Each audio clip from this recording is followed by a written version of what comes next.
تاثر یہ دیا کہ ہم عدالتوں پر حملہ آور ہونے گئے ہیں، ہم تو پرامن تھے، پرامن ہیں اور انشاءاللہ پرامن رہیں گے، مگر یہ جو جس میں وکلا کے یونیفارم پہنا کر کارکنان کو سڑکوں پہ اور عدالتوں میں لانے کا فیصلہ کیا گیا ہے اور باقاعدہ تربیتی اس میں میٹنگز ہو رہی ہیں، تربیت دی جا رہی ہے، یہ انتہائی خطرناک ٹرینڈ ہے اور اس کے مقابلے کے لیے، اس کے سدباب کے لیے پولیس کو آگاہ کر دیا گیا ہے اور تمام تر احتیاطی تدابیر بھی اپنائی جائیں گی، کیونکہ 9ویں 10ویں محرم کا جو سلسلہ ہے اس میں لا اینڈ آرڈر کی سچویشن کو کنٹرول کرنے کے لیے اور ہائٹنڈ ویجیلنس کے لیے سیکیورٹی ڈیوٹیز پہلے لگی ہوئی ہیں، تو پیر والے دن بھی سیکیورٹی ڈیوٹی کے حوالے سے یہ ان کو بتا دیا گیا ہے کہ یہ ایک منصوبہ بنایا گیا ہے جس حوالے سے شدید تحفظات پائے جاتے ہیں کہ اب یہ اس کیس سے نکلنے کے لیے ہر حربہ استعمال کریں گے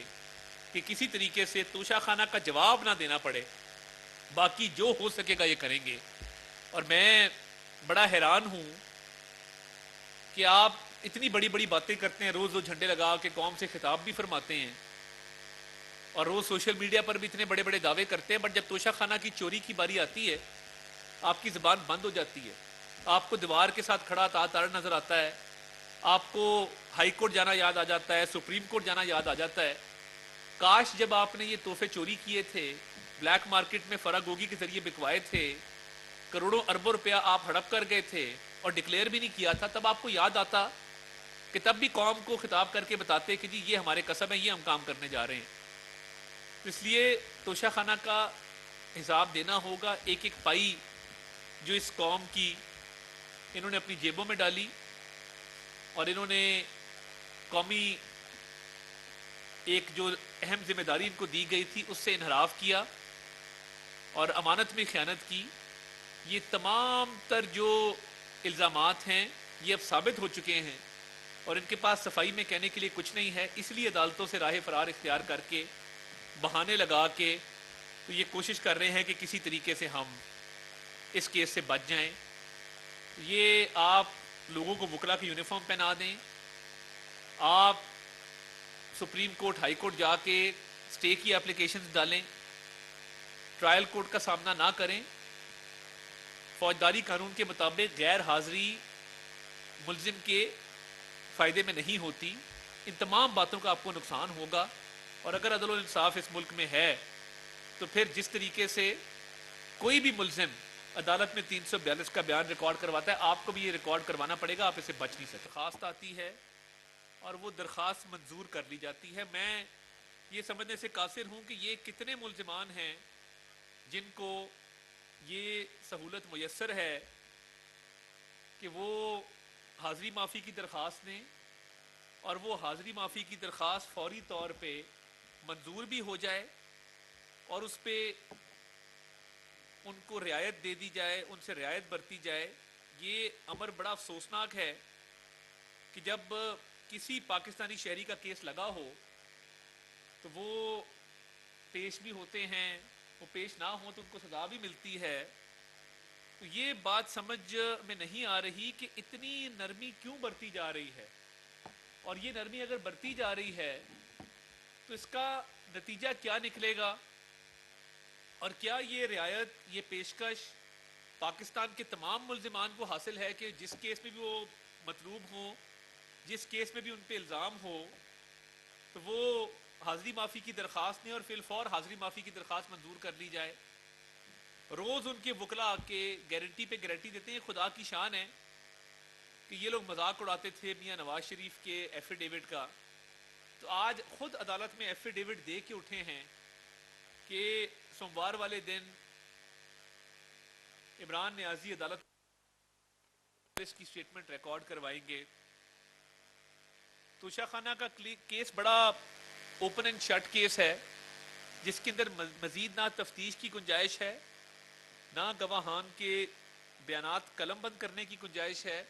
اور نہ ہی مزید جرح کی گنجائش ہے۔ تمام گواہان کے بیانات بھی قلم بند ہو چکے، اس کے ساتھ ساتھ جرح بھی مکمل ہو چکی۔ اب کوئی بھی ٹرائل جب اپنے حتمی مراحل میں داخل ہوتا ہے تو ملزم کا پیش ہونا اور پیش ہو کر اپنا بیان ریکارڈ کروانا، اپنی صفائی پیش کرنا یہ لازم ہوتا ہے، نہیں ہوتے جن میں ان کو پتا ہو کہ ان کے پاس اپنی صفائی میں کہنے کے لیے کچھ نہیں ہے. تو کیا اس غیر حاضری سے اور پچھلے چند ہفتوں کی جو یہ تاخیری حربیں ہیں، اس سے کیا یہ نتیجہ اخذ کر لیا جائے کہ ملزم عمران نیازی کے پاس توشہ خانہ کے مقدمے میں اپنی صفائی میں کہنے کے لیے کچھ نہیں ہے، اور وہ اس بات کو تسلیم کر چکے ہیں کہ توشہ خانہ ٹرائل کے اندر جو ان پر الزامات لگائے گئے ہیں وہ درست ہیں؟ کیونکہ آپ کو پتا ہے کہ اس کے اندر نمبر 1 یہ بات بالکل طے ہے کہ توشہ خانہ کے تحائف گھر لے جائے گئے، توشہ خانہ کے تحائف کو گھر لے جا کر اس کے بعد ان کو فروخت کیا گیا بلیک مارکیٹ میں، مہنگے داموں فروخت کر کے ان کی سستی قیمت لگوائی گئی، اور وہ کم قیمت جو لگائی گئی وہ سرکاری خزانے میں جمع کرائی گئی. پھر بہت سارے تحائف ڈکلیئر نہیں کیے گئے، پھر جو ڈکلیئر نہیں کیے تھے ان سے حاصل ہونے والی رقم جب اکاؤنٹ میں جمع کرائی تو وہ ان کی قیمت سے مطابقت نہیں رکھتی. یہ تمام وہ جرائم ہیں جو ان سے سرزد ہوئے ہیں،